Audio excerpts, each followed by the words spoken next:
léegi nag Ousmane Sonko daal mu ngi noonu man daal kenn yóbbuwuma ci moom maa ko gis bëggal ko sama bopp. ndeysaan waaw am yërmande ci moom lool.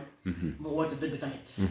képp kuy nit dëgg rek. Ousmane Sonko nga estimé nga toll nii. dëgg la waaye Ousmane Sonko képp kuy naa fekk doo ko bëgg. wallaay wallaay képp kuy njóg njaaj doo ko bëgg. dëgg la moo tax focus 2024 bii ñu wax. bu ci kenn jëlee lenn. affaire yi metti na. mettiwul. ndax lu metti góor rek lay laal. te Ousmane Sonko ci li mu nekk ci ngorom ak dëggoom rek moo ko yóbbee lii mu nekkee. wallaay dëgg la ba pare nag góor kaamil góor yàlla dëggantaan njaay la. ndeysaan dëgg la parce que li mu dugg nii bu doon keneen la ba tey wax nga leneen wala nga daw deuxième. wallaay waaye fi mu taxawoon tey la fa gën a taxaw. moo tax képp kuy jàmbaar rek. wala lu nekk góor mi di daw sa yaram rek. yaa ngi ci Ousmane Sonko. dëgg la dëgg la man ci Ousmane Sonko tey ba suba. macha di allah gërëm nag sama rak maître Tall maître Abdoulaye Tall. waaw maa nekk fi tefes di ko dooleel. ak ñi ma àndal ñëpp. di kontaan ci moom bu baax a baax maître Abdoulaye Tall. góor dëgg nga noonu. man de tax na sañu maa changé. sañu maa dem feneen. dëgg la dëgg la ndax maître Tall. yar gu ma woon ak teggin gu ma woon. yaa may dégg. dëgg la sama xaalis mënu ma koo jaay. kenn mënu maa jaay lenn ba mu saf ma parce que sama doole laa yor damay liggéey. te yàlla bàyyiwu ma. dëgg la dëgg la sama doole laa yor. maa ngi liggéey maa ngi sant yàlla suñu borom.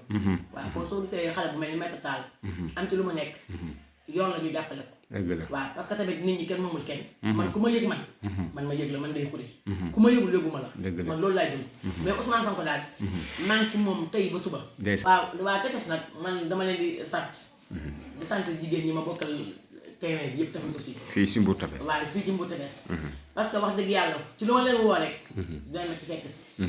ñu bëri dañoo amoon feneen fu ñu nekk nga waxtaan ak ñoom ba convaincre leen ñu ñëw fekk sa la. ne loo nekk ndéykuli ci laa nekk. loolu ki la jox kàddoom ak loo xam ne ñu ñëw yendu la ba ngoon jot jox la seen doole. mënoo leen a fay. dëgg la yaa may dégg. ma yëkkati ubbi groupe WhatsApp. les femmes Linguère patriotes. jigéen ñëpp kenn ci nekk ñoom daw si dugal ma ci groupe bi. yaa may dégg.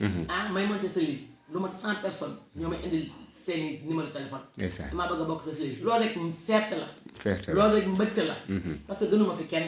du dëgg. waaye nit ñi tamit ku leen yëg ñu yëg la ku leen yëgul duñ la yëg. moo tax waa Tefess maa ngi leen di sant bu baax. di leen gërëm. dañ maa jiital mais faxasaluñ ma.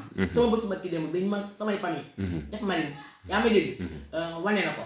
kenn ku ci nekk dangaa xëy tëj sa kër ñëw. yenn fi sama ba ci jant so. élection bu jotee tamit bu ñuy togg. ñëpp ay bàyyi seen yitte. ñëw ndéeku ci loo ma woo ma ñëw loolu maa Tefess. maa ngi leen di sant bu baax. di leen gërëm. na nag bu leen kenn tax a découragé ci Ousmane Sonko.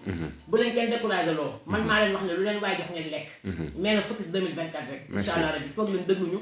parrainage yi dinañ ñëw. terrain bi dinañ wàcc. dinañ gën a waxtaan ak nit ñi. xam nga lépp lu ci war rek dinañ ko def incha allah. incha allah toog leen dégluñu rek. merci beaucoup tànneef rek. jërëjëf merci rafet na